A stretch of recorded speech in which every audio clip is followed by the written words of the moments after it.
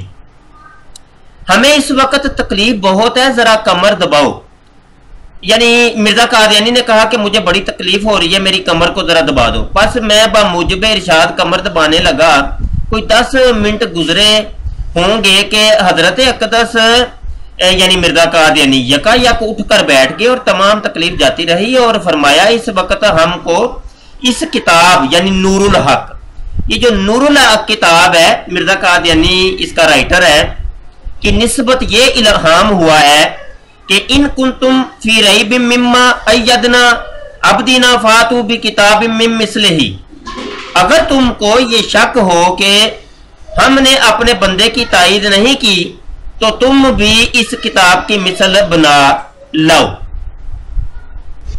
جی محترم دوستو، یہاں پر قرآن پاک ہمارے سامنے کھلا ہے اور سورہ بقرہ کی آیت نمبر یہاں پہ 23 میرے سامنے کھلی ہے۔ اس کو آپ دیکھ سکتے ہیں کہ یہ وہی آیت ہے کہ جس کو مرزا غلام قادیانی نے اپنے اوپر چسپاں کیا تحریف کر کے۔ مرزا غلام قادیانی نے قرآن پاک کی تحریف کی اور یہاں پہ جو نزلنا، یہ نزلنا کا جو لفظ تھا اس کو نکال کے یہاں پہ اس نے ایڈ کیا ایدنا، ایدنا کو ایڈ کیا اور اس کو اپنے اوپر چسپاں کر لیا اور کہا کہ یہ میرے اوپر نازل ہوئی ہے۔ یہ آپ دیکھ سکتے ہیں یہاں ایدنا ہے اور نزلنا کو بیچ میں سے تحریف کر کے نکال دیا گیا ہے۔ اچھا، یہاں پر یہ میں آپ کو یہ جو کتاب ہے نور الحق وہ بھی دکھانا چاہتا ہوں۔ جی دوستو، یہ مرزائیوں کی ویب سائٹ الاسلام.org ہے میرے سامنے، یہاں روحانی خزائن کی تمام جلدیں رکھی ہیں۔ یہاں جلد نمبر 8 کے اندر آپ ذرا دیکھیں تو یہ نور الحق کا آپ کو نظر آئے گی۔ یہ کتاب نور الحق ہے، اس کو میں اوپن کرتا ہوں آپ کے سامنے ہی اور اس کو آپ ذرا ایک دفعہ دیکھ لیں۔ یہ دیکھیں، یہ نور الحق ہے، یہ ہے جی نور الحق۔ اس کا صفحہ تھوڑا سا ہم بڑا اگر کر لیں تو بات کلیئر ہو جائے گی۔ یہ ٹائٹل ہے۔ مرزا غلام قادیانی کی جو عبارتیں میں نے ابتدا میں پیش کی تھیں اس سے یہ ظاہر ہوتا ہے کہ مرزا غلام قادیانی نے یہ جو کتاب لکھی یہ الہام پا کے لکھی، یہ مرزا قادیانی کے اوپر جو وحی نازل ہوئی تھی اس کے اعتبار سے یہ لکھی۔ مطلب یہ کہ ہم کہہ سکتے ہیں کہ مرزا غلام قادیانی کو جس طریقے سے قرآن کے اوپر یقین ہے ویسا ہی اپنے الہام کے اوپر یقین ہے، اپنی تحریر کے اوپر یقین ہے کہ یہ خدا کی کتاب ہے، خدا کی تحریر ہے، خدا کا کلام ہے، خدا کی عبارت ہے، سب کچھ ہے۔ تو ہم کہہ سکتے ہیں کہ یہ نور الحق جو ہے یہ کتاب، یہ مرزائیوں کی الہامی کتاب ہے، مرزائیوں کی یہ مرزا غلام قادیانی کے اوپر نازل ہونے والی کتاب ہے۔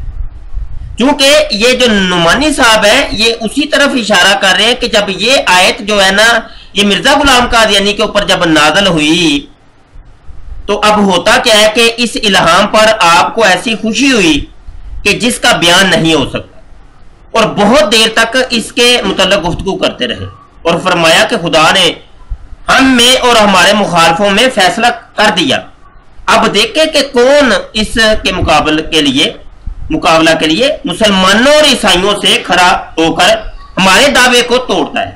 اب یہاں پر ایک اور غلطی کا ازالہ بھی ہو گیا کہ مرزا غلام قادیانی مسلمانوں کے رد کے لیے ایک کام کر رہا تھا۔ آج مرزائی کہتے ہیں نہیں جی وہ عیسائیوں کے رد میں اور ہندوؤں کے رد میں کام کرتا تھا مرزا قادیانی، اور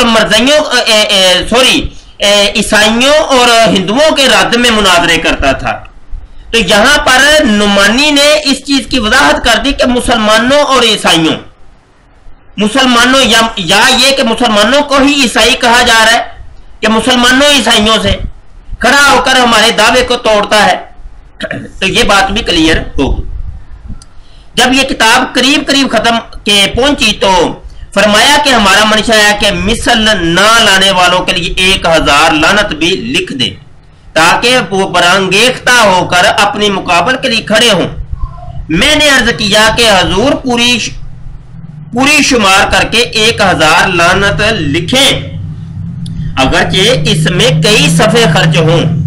فرمایا یہ صلاح ٹھیک ہے، اور علاوہ لعنتوں کے یہ بھی لکھا کہ جو شخص اب بھی اس کتاب کے بعد مقابل پر نہ آئے اور ہمارے الہام پر یقین نہ لائے اور گھر میں بیٹھ کر تکذیب کرے یا باتیں منائے تو وہ حلال زیادہ نہیں ہے، مطلب وہ حرامی ہے۔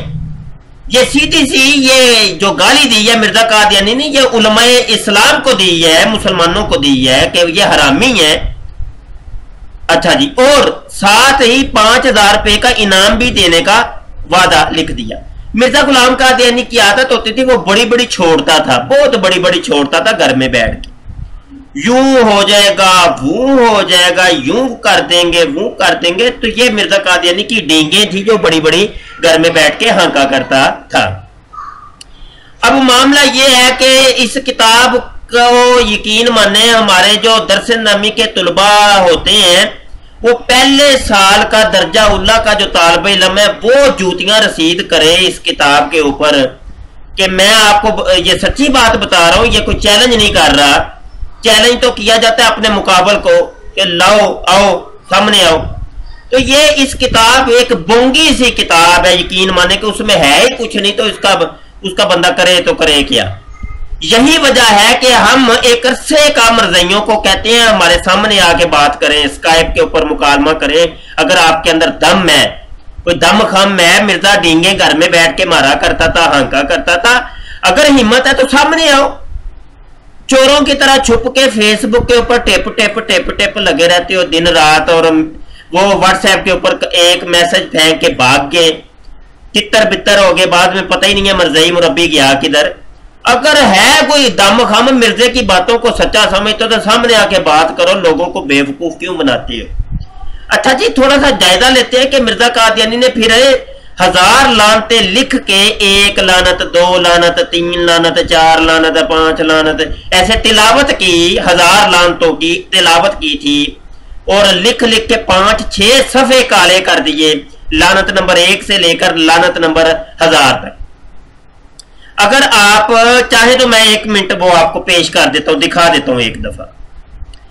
چلیں جی، یہ لعنت کا وہ فولڈر میرے سامنے کھلا ہوا ہے، چلیں میں یہ دکھائی دیتا ہوں آپ کو، اور یہاں سے یہ روحانی خزائن جلد نمبر 8 کے صفحہ 158 کے اوپر یہ دیکھیں جناب، یہ لعنتیں یہ نیچے آپ کو نظر آ رہی ہیں، لعنت نمبر 1 2 3 4 5 6 7، ٹھیک ہے۔ یہ ساری یہ صفحے دیکھیں، صفحوں کے صفحے کالے کر دیے پوری، یہ دیکھیں یہ ساری 581 یہ چل رہی ہے آگے، یہ 839 یہ ساری دیکھیں، یہ ساری وہ لعنتیں تھی جو مسلمان علماء کے اوپر مرزا غلام قادیانی نے ڈالی تھی۔ اس کے علاوہ 1-2 صفحے اور بھی ہیں، مرزا نے یہی حرکت یہ مکتوبات احمد کے صفحہ 342 کے اوپر بھی کی، یہاں صرف 10 لعنتیں ڈالی ہیں، لعنت نمبر 1 2 3 4۔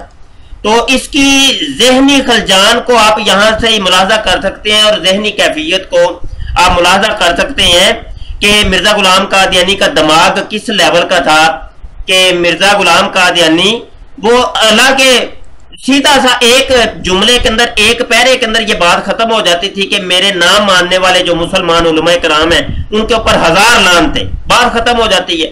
مرزا نے وہ پاگلوں کی طرح 1 2 3 4 5 6 7، اب اگر میں لکھ لعنت کہتا ہوں تو مجھے لکھ لعنت کے اوپر پوری کتاب لکھنی پڑے گی کیا؟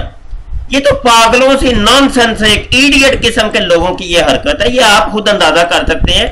میں کوئی بغض اور اناد کی وجہ سے یہ باتیں نہیں کر رہا، میں تو ایک حقیقت پیش کر رہا ہوں کہ ہر کھلے ذہن کا بندہ اس چیز کو جانچ پڑتال کر سکتا ہے۔ تو جناب یہ تھا یہ آج کا ہمارا لیکچر، اور یہ اصل میں کتاب تذکرۃ المہدی کے اوپر تھا، صفحہ 49 کے حوالے سے، کہ یہ دیکھیں یہ جو آیت نازل ہوئی ہے، ابھی میری بات ہو رہی تھی ایک گروپ میں قادیانی مرزائی سے، وہ کہہ رہا ہے کہ نہیں ہماری یہ آخری کتاب یہ نہیں ہے، یہ کتاب نور الحق آخری کتاب الہامی نہیں ہے بلکہ قرآن پاک ہی ہے۔ میں نے اس کو یہی سارے حوالے دیے، میں نے کہا وہ مرزا قادیانی تو کہتا ہے کہ قرآن اصل میں وہی ہے کہ جو میرے منہ کی باتیں ہیں، اور اوپر سے وہ کہنے لگا نہیں یہ اصل میں مرزا قادیانی کے اوپر جو نا الگ سے یہ الہام ہوا تھا، وہی نازل ہوئی تھی. اور میں نے کہا جب الگ سے آیا تو ہم بھی تو یہی کہہ رہے ہیں کہ الگ تمہارا مذہب ہے، الگ دین ہے، تم الگ ہو، یہی تو ہم کہہ رہے ہیں، ہم اور کون سی بات کر رہے ہیں. اچھا دوسری بات یہ کہ یہ قسمیں دے رہا ہے اللہ کتاب نور الحق کی، اور وہ اس کی چیلنج کر رہا ہے اللہ. وہ کہہ رہا ہے کہ فاتو بھی کتاب من مثلہ، لے آؤ اس کی کتاب کی مثل. تو یہ اللہ نے قرآن کی جو ہے نا وہ چیلنج کیوں نہیں کیا؟ اور اوپر سے مرزا غلام قادیانی قرآن کے اندر ہی تحریف کر کر کے وہ پیش کرتا تھا، لوگوں کو بیوقوف بناتا تھا. اور تم بیوقوف ہو وہ جو بن گئے، اس نے لوگوں کو بیوقوف بنایا اور مرزئی بیوقوف بن گئے. تو بہرحال اللہ مرزئیوں کو عقل سلیم دے اور آنکھیں کھولے. یہ جہنم میں جا رہے ہیں، ہم ان کو سمجھاتے ہیں، ان کو دعوت دے رہے ہیں، دعوت فکر دے رہے ہیں. کوئی لڑائی جھگڑا نہیں ہے، کوئی بغض ناد نہیں ہے، بس یہی ہے کہ ان لوگوں نے دین اسلام کے اوپر حملہ کیا ہے اور ستم کیا ہے انہوں نے. اور مرزا غلام قادیانی نے ظلم کیا اپنی جان کے اوپر اور لوگوں کے اوپر، امت محمدیہ کے اوپر ظلم ستم کیا. تو ہمارا تو کام یہ ہے، دعوت و تبلیغ ہم کریں گے، سمجھائیں گے ان کو. اللہ تعالیٰ عقل سلیم عطا کرے ان لوگوں کو. ہماری دعوت ہے ان لوگوں کو کہ غور و خوض کریں.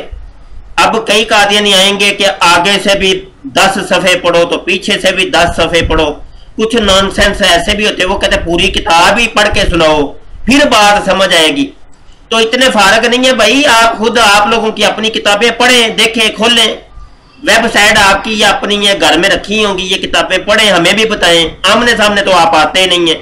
جب آمنے سامنے آئے تو آپ سے پھر سوال جواب بھی کریں، مکالمہ کریں. ہم وہ آپ لوگوں کے اندر ہمت ہی نہیں ہے، کیونکہ پیچھے سے آپ لوگوں کو یہی تربیت کی جاتی ہے کہ کسی مولوی سے بات نہیں کرنی، نہیں تو یہ ننگا کر دیں گے تم لوگوں کو. کسی مولوی سے بھی بات کر دی تو یہ جو ہے نا ذلیل کریں گے مرزا غلام قادیانی کو، حوالے دے دے کے تمہارا اصل آئینہ دکھا دکھا کے تمہیں ذلیل اور خوار کر دیں گے. تو کسی مولوی سے بات نہ کرنا. یہ خلیفہ مرزا مسرور کاغذی خلیفے نے تمہیں یہی تربیت دی ہوئی ہے. بہرحال جی یہ پیغام تھا، اس کو نشر کریں، شیئر کریں، کمنٹ کریں، لائک کریں، آپ اپنی رائے دیا کریں. بہت شکریہ جی. السلام علیکم ورحمۃ اللہ وبرکاتہ.